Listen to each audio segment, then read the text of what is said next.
to The Hypnotist, the show that gives you inside access to cutting-edge hypnosis with real clients facing genuine issues. Brought to you by the hypnotherapist demanded by celebrities, CEOs, and even royalty, Adam Cox. These recordings took place live from Adam's clinic in London's world-famous Harley Street. So, get yourself comfortable and enjoy today's episode of The Hypnotist.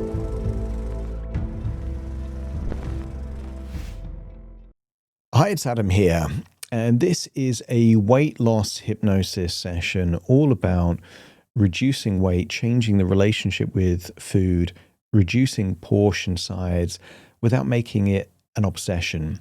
And unfortunately, some people really get so emotively attached to the idea of losing weight that what becomes, or what could be just a choice, a behavior, becomes an obsession. And unfortunately, that's a precursor in some cases to eating disorders or anxiety or lifelong relationships and struggles with food. So if you feel that you've had a struggle with losing weight, or a struggle with part of you wants to lose weight, another part really likes to enjoy food, I think you'll connect with some of the essence of this hypnosis session. Now, of course, it was created for an individual. All of my sessions are bespoke to the clients that I work with, and therefore some of the suggestions and metaphors and certain components would have been perfect for the client I was working with and not quite right for you. So if you like the idea of working with me, but to have something bespoke and created for you, there is a webinar that I've created specifically to go through what working with me is like, whether or not it would be suitable for you or not. Check that out. You can register for that webinar. It's in the description. You can watch it within the next 15 minutes. It takes about an hour, and there's some special bonuses at the end, like a discount and a free downloads, 10 free downloads at the end. So check that out if that's of interest.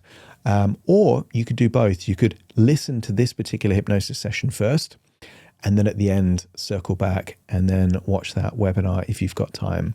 For now, though, find a quiet, comfortable place where you won't be distracted or disturbed. Relax and enjoy the session.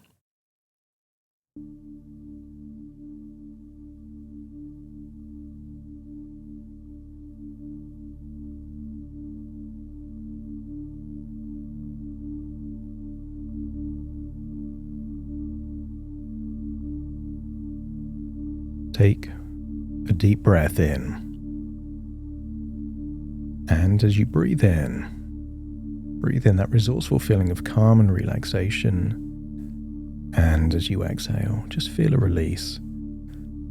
And as you release that outward breath, just allow your eyelids to close. That's it. And as they close, feel a sense, a wave of relaxation going down from your eyelids, down your cheeks into your jaw. Breathing in a resourceful feeling of calm relaxation. And as you exhale, feeling a sense of increasing calm, peace, and tranquility. That's it.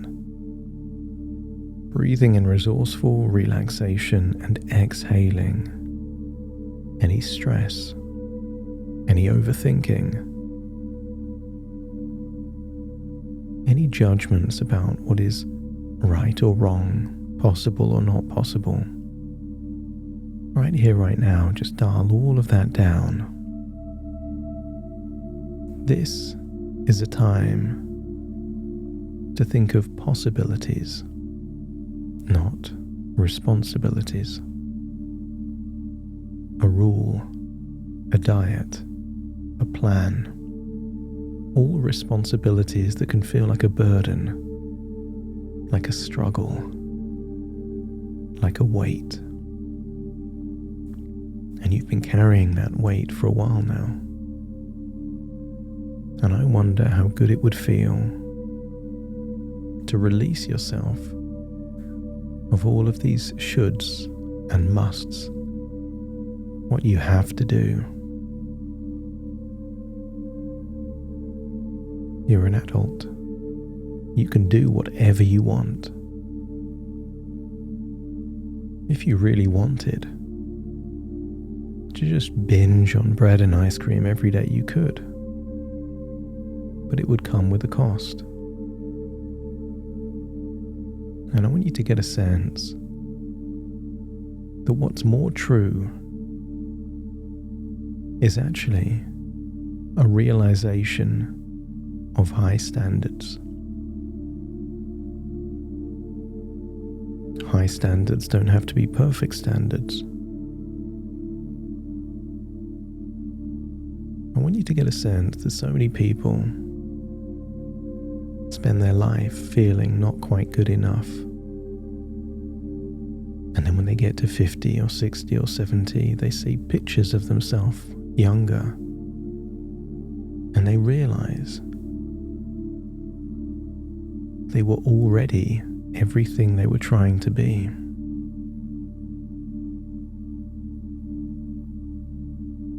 As you breathe in and breathe out, I want you to imagine seeing a photo of yourself at a time that you now consider yourself to look great. And when you can hold that image in your mind's eye, let me know by nodding your head.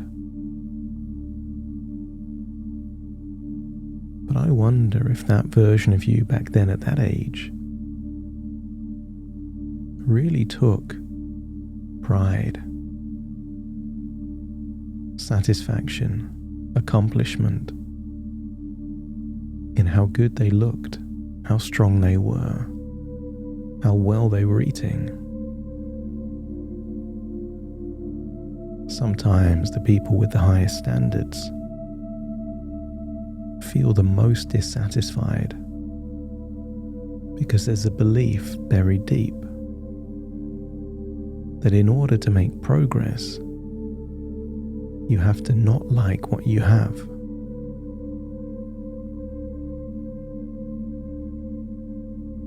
But let's plant a seed of an idea. Isn't it better to appreciate and value what you have, but also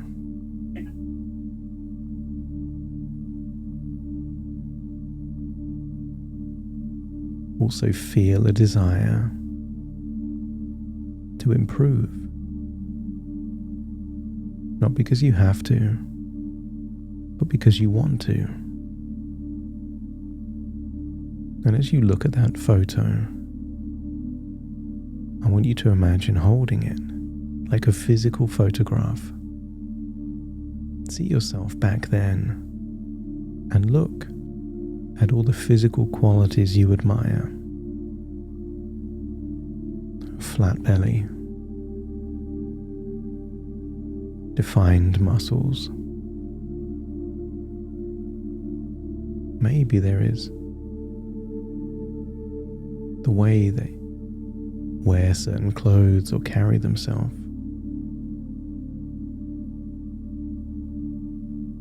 But I want you to look beyond the physical and instead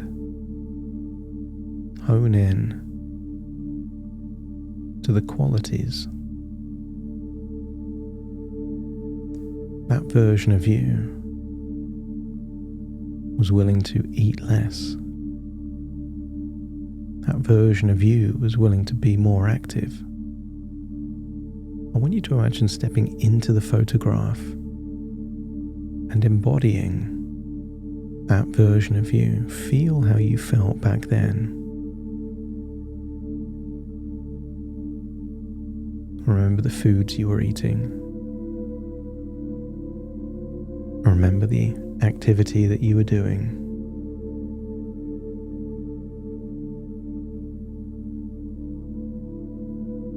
And I want you to link it to a feeling of fun and wonder and possibility rather than pressure and rules.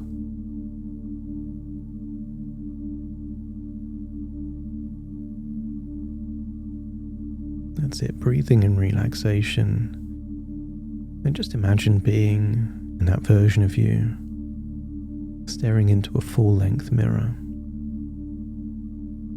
But with every breath, I want you to imagine seeing a couple of months go by, which means in 6 breaths you're a year older, but keep the body shape, keep the leanness, the energy, the shape. In 12 breaths, 2 years have passed. And as you breathe in and breathe out slowly, I want you to feel that you are bringing all of those resources and beliefs back then into the present, but without requiring any shaming, any judgment, any criticism, or micromanagement. No calorie counting, no daily weighing. The deeper you breathe, the more relaxed you feel. And the more relaxed you feel, the deeper you breathe. That's it. And just take a moment now to do nothing and just notice what happens. Sometimes people are used to doing, adjusting, thinking, and controlling. The actual idea of doing less feels unfamiliar. And yet, sometimes the biggest changes come from not doing more, but from removing what isn't needed.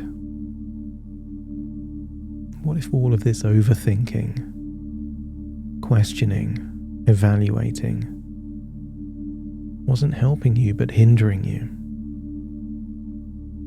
And just allow your body to settle, not because you're trying to relax, but because there's nothing that needs to be done or accomplished now. And as your breathing finds its own rhythm, you may notice that thoughts can still be there, but they don't need your attention. Consider any thoughts like background noise, like a ticking clock in the background. They just disappear by thinking of something else. And imagine for a moment your mind like a room. And for a long time in this room there have been voices and opinions and calculations about food, about weight, about what you should do or not do. And instead of trying to silence them, just step back and notice that when you stop engaging and listening to these voices, the voices lose their authority. They become just sounds, not instructions, not commands, just noise. And what if that space of noise is like fertile soil, allowing something else to emerge? A quieter signal. A signal that doesn't shout, doesn't pressure, but simply guides. And as that quiet grows, you may begin to remember or connect with a version of you who didn't need to think so much. A version of you that felt lighter, not just physically but mentally. A time when food wasn't a constant negotiation. A time when choices felt natural. And notice, the body shape wasn't because that version of you was stricter. It It was because there was less noise and less pressure and less urgency. And what if from that place of calm, clarity, alignment and momentum, the right choices just happened?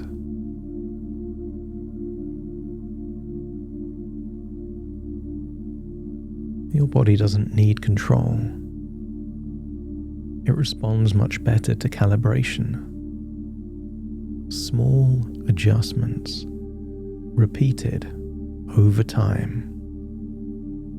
That's what creates change. And it's change without struggle, without rules, without force, but mainly without that heavy pressure. You've already experienced that pressure creates resistance. But when you're fine-tuning, when you're calibrating, that creates results. And what if from this calmer, clearer place, you can begin to notice just how simple it can be to make small, effortless adjustments. Not rules, not restrictions, just options you can use whenever it feels right. I want you to imagine still being in that body that is lean and slim, getting older with every breath until you reach your current age. But I want you to imagine seeing your future over the next few months. I want you to see a version of you that every now and then for a week makes a choice. And that choice is to reduce portions by 10%. And as you observe that version of you, you might notice how easy it is to simply eat slightly less. Not dramatically, not noticeably, just a little bit. And how that small shift creates change without effort. And then on a different week, see that future version of you, realizing that you don't need to eat if you're not hungry. And sometimes by not eating even if you're hungry, you train your body to be less hungry. Because sometimes you realize that you don't actually need every meal, that skipping one here and there isn't deprivation, it's space. And your body responds well to that space. If you're really hungry, then eat. But if you're not really hungry, why not skip a meal? And on a different week, you could see yourself choosing to go without breakfast, to just focus on lunch and dinner for that entire week. You're still breaking the fast of sleep.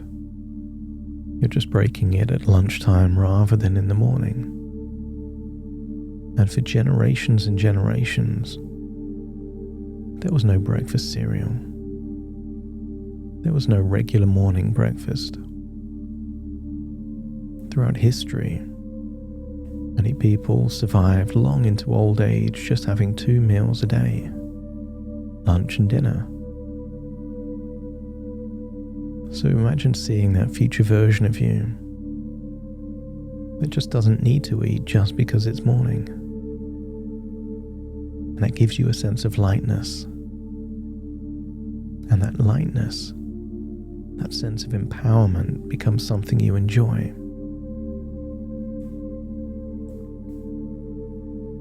All of these are tiny experiments to see how your body responds.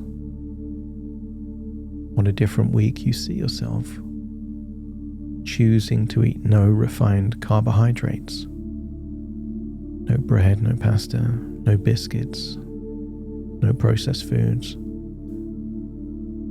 And in that future, without effort, you begin to prefer foods that support you, that fuel you,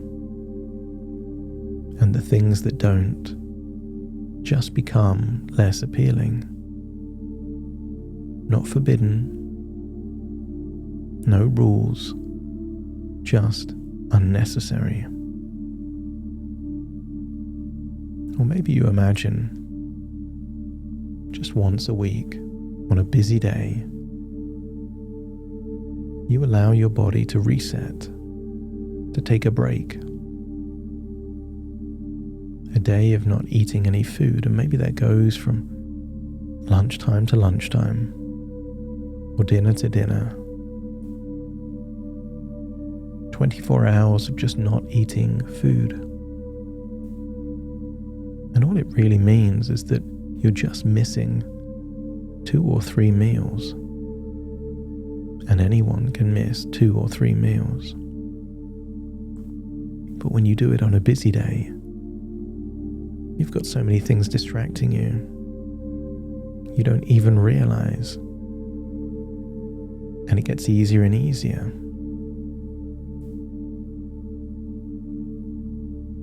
And on those days that you choose not to eat anything, you paradoxically might find you have more energy, more clarity, feel clearer, lighter, more in control, because you're choosing it, not forcing it. And the more you experience this, the more you realize you don't need to push and you don't need to force, because your body already knows how to maintain itself. And your habits are already strong. So instead of pressure, change that internal voice to that of trust and encouragement. A positive influence, try it now. That same critical, judgmental, questioning voice. Change the tonality. And just imagine you're in situations where in the past there might have been pressure. Maybe holidays, social events, travel, or meals out. And just imagine this voice, rather than telling you what to do or not to do, it just gives you options. Hey, you could just miss this meal. What if you have 10% less now? You've got this. And the more positive that voice, the more likely you are to respond to it. And the more likely you are to respond to it, the more you get closer and closer to that ideal body shape. So imagine those situations. Maybe a holiday, specific restaurant. See how that version of you handles that situation different. Keep changing it until you find the right one. Is it eating less? Is it skipping a meal?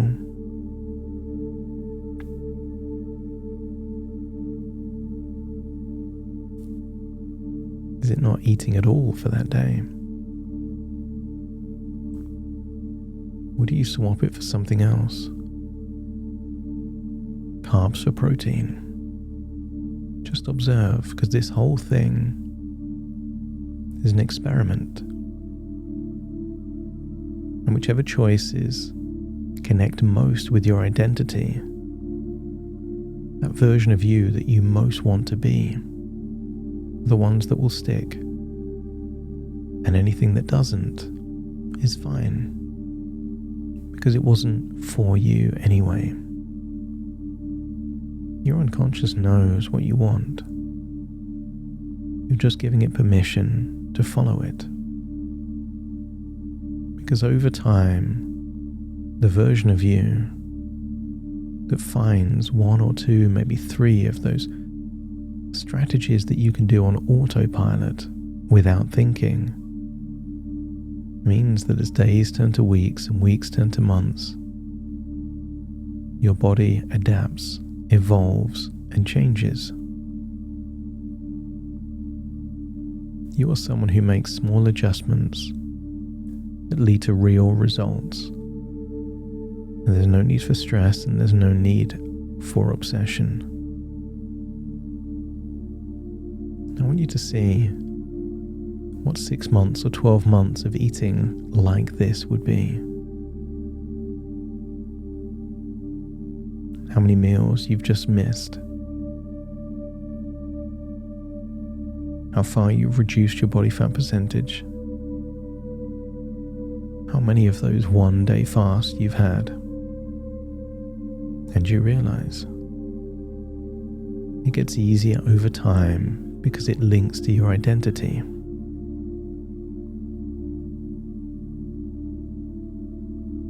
And that identity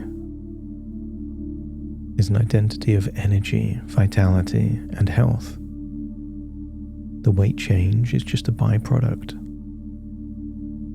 of making healthy choices, only eating if you're truly hungry, eating less, and eating better quality. And in doing so, just imagine that now when you look at the mirror, you see yourself 6 months from now, looking better than you've ever done. Slimmer, stronger, leaner. All because you gave yourself permission to run an experiment and see what worked best for you. It's time to leave this place, but take all of these changes with you. Take a deep breath in through your nose and out through your nose. Wiggle your fingers and wiggle your toes. Connect and calibrate into the here and the now. As I now count from 1 to 10 to awaken you. Starting to count. 1, 2, 3, waking up. 4, 5, 6, more alert. 7, 8, open your eyes, open your eyes. 9, 10, wide awake. Wide awake. Wide awake.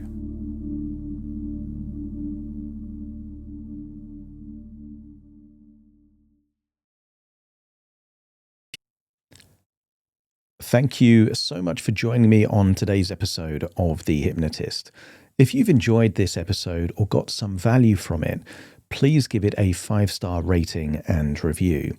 And maybe you know someone that would also benefit from this particular episode, in which case share the episode with them so they can also get the benefit too.